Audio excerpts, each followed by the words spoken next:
Hey guys, welcome back to yet another interesting video from Quick Guide, and in this video I am going to show you how to create similar images in Midjourney. So without any further ado, let's dive right into this exciting video. Now, in order to create similar images in Midjourney, you just simply have to open your Discord application at first, and after that simply open Midjourney bot. Then generate a specific kind of image that you want.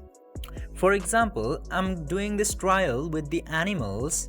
First of all, write down your commands and then write a suitable prompt for your image that you want to generate.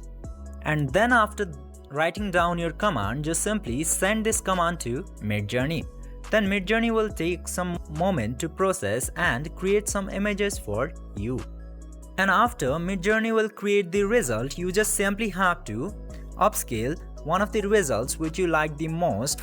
In my case, I'm upscaling this third image, and when the upscale will be completed, you just simply have to get the seed number for this image.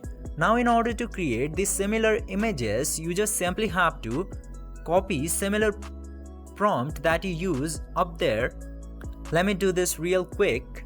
Now we will create the prompt for dog's image.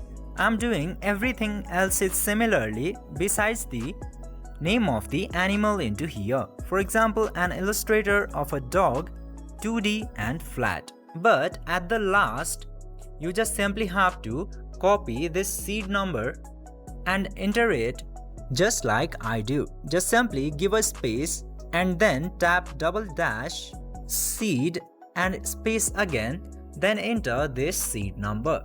And now after writing double dash seed and the seed number, just simply click to send button and it will create similar image of dog just like this cat. As you can see here, it created similar images for me into here. Now just simply upscale the image which you think is matching to the upper one. This way you can easily create similar images into Midjourney. I hope this video was helpful for you. If yes, don't forget to like, share and subscribe to the channel to never miss another update. Thank you for watching the video.